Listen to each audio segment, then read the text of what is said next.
Chukwu n'ọlụlụ n'ọlụlụ nya ọfụma enwela ofu nwoke a na-akpọ late Mr. Ivanyi Chukwu Alexander Emenike ya na nwunye of blessed memory ka mụ na-ekwu Mrs. Ezinne Lolo Patricia Emenike na venwele ego ma ncha ma fafụlụ nweba n'anya Mr. Ivanyi Chukwu n'ọbụ kapịnta nwunye ya n'ọbụ peti treda agha mbugharị ka ọ na-ebugharị na venwele ego ma ncha mana ayọ Chukwu Olisa lọta n'otera kama ncha Chukwu wee zanụrụ ekpere kwenyere agadaga nwa bụ nwa ọ bụ onye ka mụ na-ekwu Chief Dr. Chika Christopher Emenike on the 23rd July 1969 kamụlụ odogwu wee bido wee tobe n'egwu Chukwu na mmafire zuru oke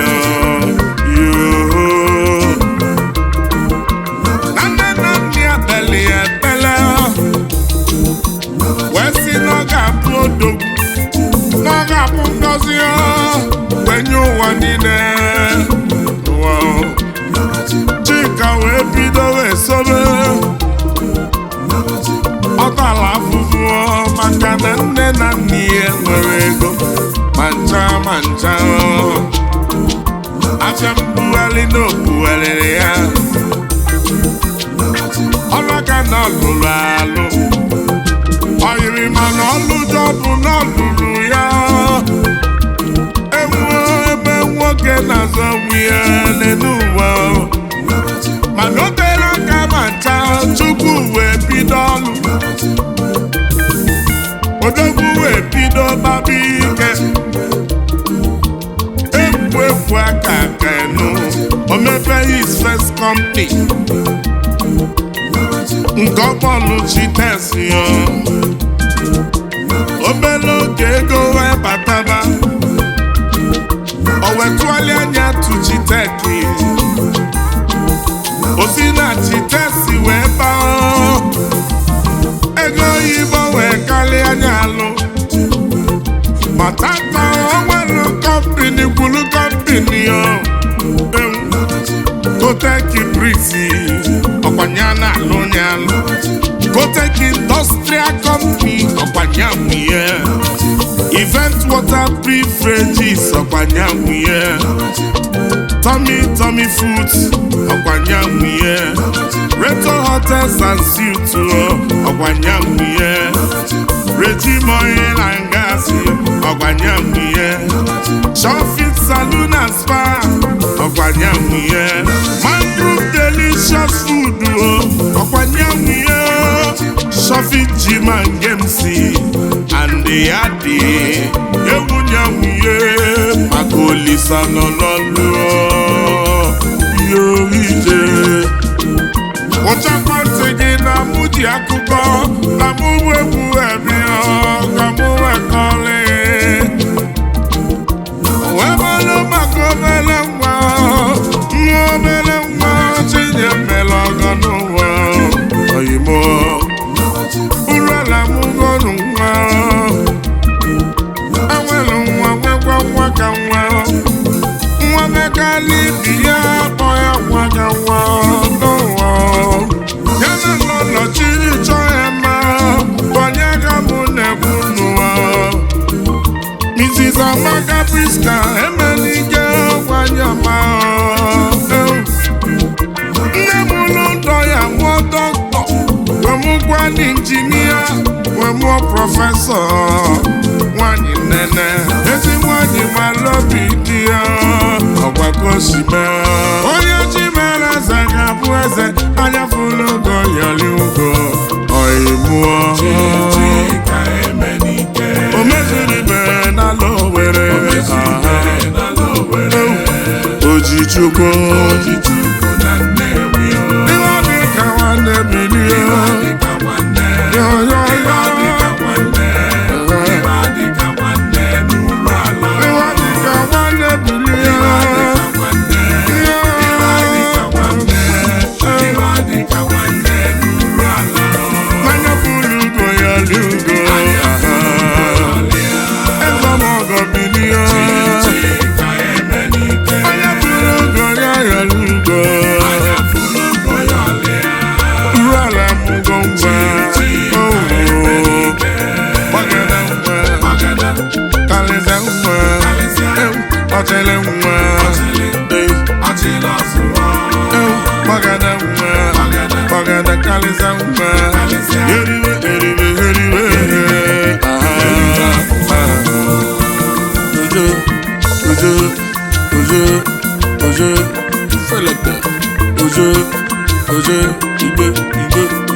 Chukwu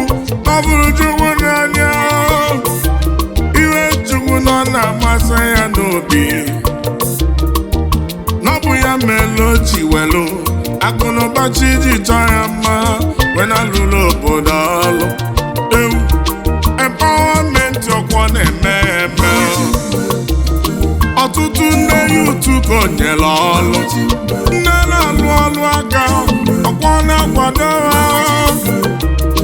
ụmụ nwanyị ka ọ na-enyere aka ọ bụ na di gị nwụrụ anwụ ọ chọọlụ ego wetọlịrị ya ebe mgbomgbo abịa n'uru ala obodo ihe mmanụ ọkpali ike dị egwu 4 kilomita road with drainage system kọlụlụ wenye obodo ihe n'uru ala ọlụlụ Chukwu na ọtụtụ n'ụka na parish obodo ihe St. Michael Pro Cathedral n'uru ala n'Imo State scholarship ka ọ na-eke ka pure water he built court of justice enye obodo ihe ọtụtụ ụlọọgwụ ka ọ lụrụ alụ ojelu na Nnedo were ọrụ over 20 room blocks na teaching hospital nke dị na Nnewi echilike iwe tinye nwoke na-atụkwu egwu Chukwu n'ọfụlụ Chukwu n'anya ọ bụ ya melụ Nnewi ji gbakọta ọnụ wechie nye echichi ememe jiri ya Ojichukwu na Nnewi ụwa oje n'ala Owere wee je maịga ma wechie nye echichi mezuru ibe n'ala Owerri nwoke bụ kapasiti kedu makazi n'uru ala echili echichi ihe dịka nwanne n'uru ala maka gịnị ọnwụ nwanne nọ na mma nwanne na o nwere egwu Chukwu n'ụwa. Imo State University nyere ya doctorate degree maka gịnị nwoke bụ kapasiti. Nnamdi Azikiwe University na fanyere ya honor doctorate degree ọgwava nyere enye otela aka ma nchọ na 2024 n'ọbụnye winiri award Nigeria Industrialist of the Year ogene nwoke na-eme National Productivity Order of Merit Award and so many awards Odogwu ji aka ndị aka eme na ọ na-eme ihe siri ike onye Igbo siri ike mbombo nwoke nwere ihe niile eziokwu na Chukwu nna nọchọrọ ya mma Chukwu nyekwali ụmụnne nne nwere obi nwanne Chief Uchenna Emenike Nwanganga Chairman CEO Jolly Fish kedu maka Chief Ogochukwu Emenike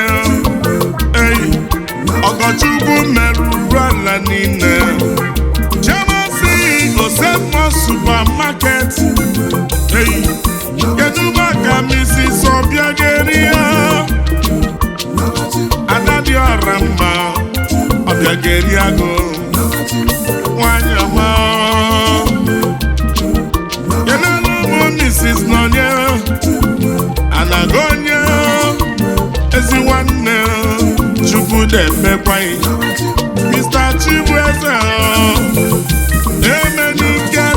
na mekene unu bụ ezigbo nwanne Chief si Chukwu debe unu ọnụnụ ga-adị ka echi onye chimere eze ya bụ eze na ya fụlụ ugo yọli ugo oyibo o mezuru ibe n'ala Owerri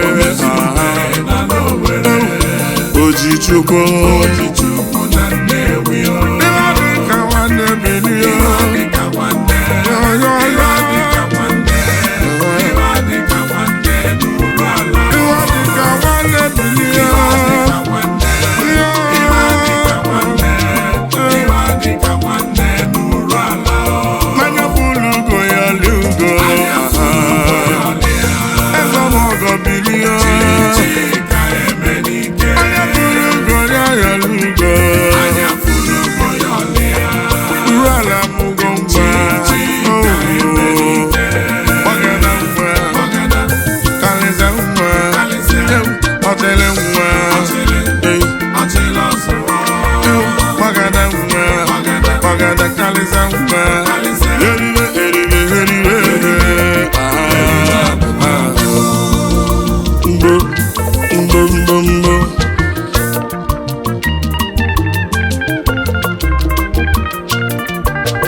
Ibeto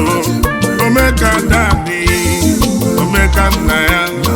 Chairman CEO Ibeto Group of Companies Ogwanya Wiye Omeka Dani Enelebu Chief Oliver Wagwala Machine Melive investment ọkwa nyanwụ ego bụ na mmadụ ga-eji ya gaa gbachi na-emelụ enela m chifu Chinedu Sabinu Zezili mụ nwamba nnọ Galaxy Iyo Avatar Group Signboard nne mba nnọ Avatar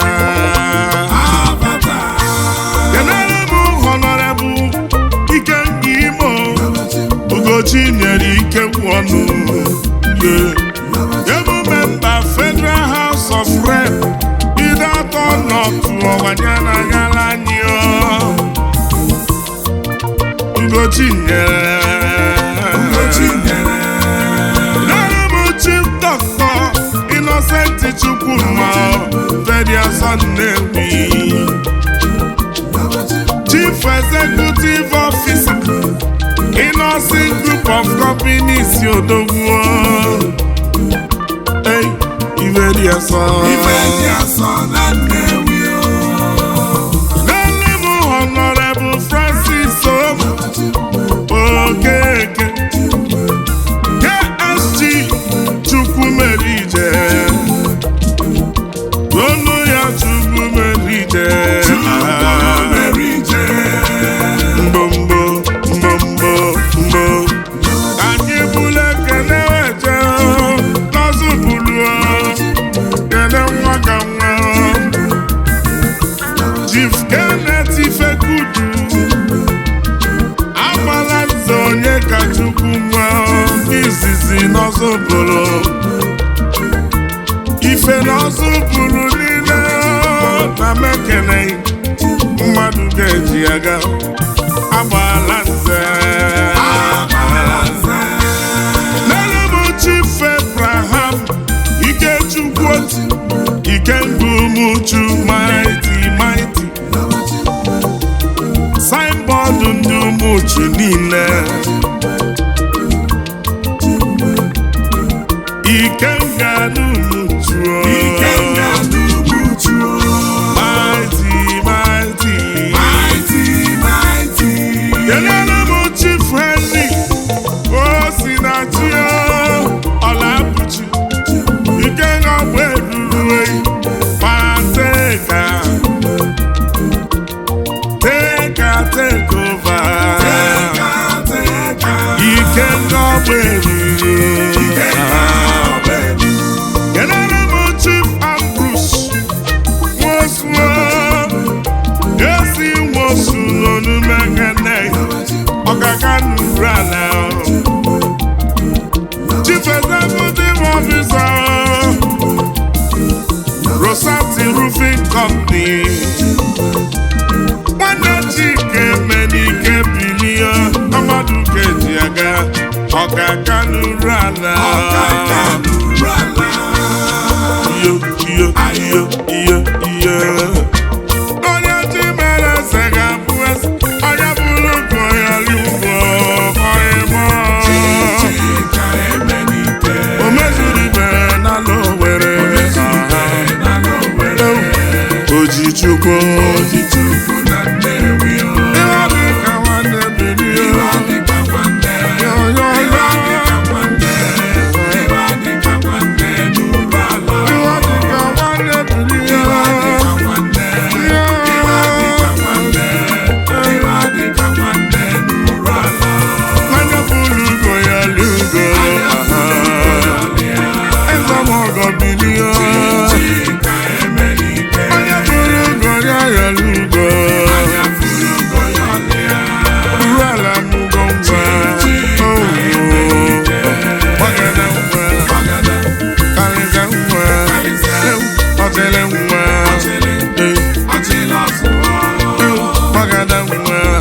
Magada